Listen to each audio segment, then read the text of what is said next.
I don't know how to describe this to someone who hasn't been through it, but to be told that your child has a life-threatening illness is, it consumes you completely. I mean, nothing else in the world matters. Everything else just pales in comparison. There's nothing that comes close. They weren't really sure what it was. Originally it was sarcoma botrytis, which is a rare type of soft tissue tumor. After that, between January and April, I had three other diagnoses, and then finally a diagnosis of non-HPV cervical cancer, and that's what we think it is now. I remember the first call from Rich. He said it was, with a choking voice. The doctor just said, Micaela had cancer, and my mind just went blank. Micaela looked at me and said, I want to die. At that moment, I remembered when I was very, very fortunate when she was born, I was allowed to catch her. These are the first hands that touched her.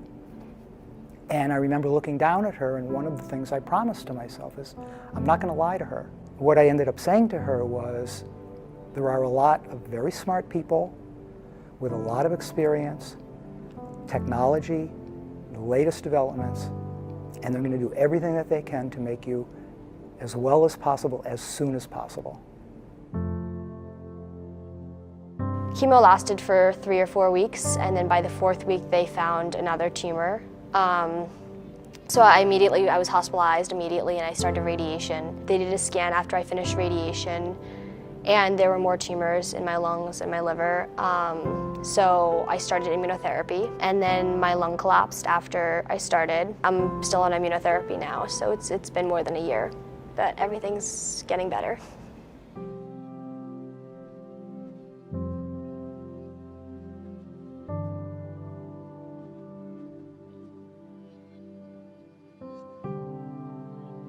When I was much younger, I was interested in kind of neurology, neuroscience, neurosurgery, or cardiac surgery.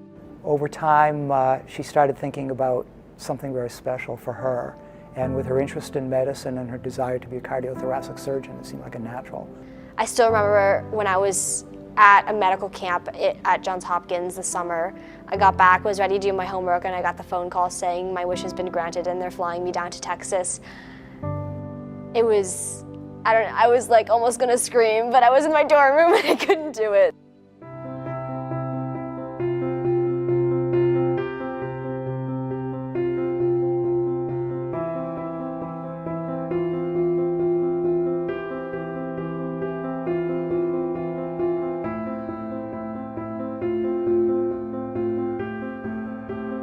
I shadowed with surgeon Dr. Provenza, and she was really nice, really good mentor. And every time she would do a surgery, she would point out the different parts, anatomical parts of the heart and what they were doing, so I could learn more about the steps and processes of the particular surgery.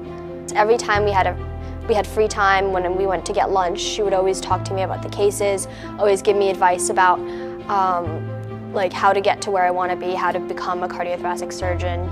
I went to the research labs, which was amazing too. I got to hold a decellularized heart, so there weren't any heart cells in it, no cardiomyocytes. It was just the kind of skeleton, well, the muscle of the heart, the backbone. I saw a lot of experiments going on with getting stem cells to kind of grow back in that heart, and it's nice because the patient can't reject it because it's their own stem cells. I met Dr. Frazier. He studied under DeBakey and Cooley.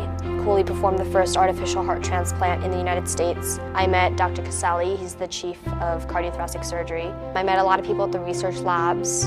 I met Carrie, and she gave me a tour of the museum at Texas Heart, which has all the cardiac interventions over history. I saw the business aspect to it. I saw the research aspect. It was more than just looking at my future, but also helping me decide kind of where I want to be and where I want to go, and what I want to do and how I can make that happen.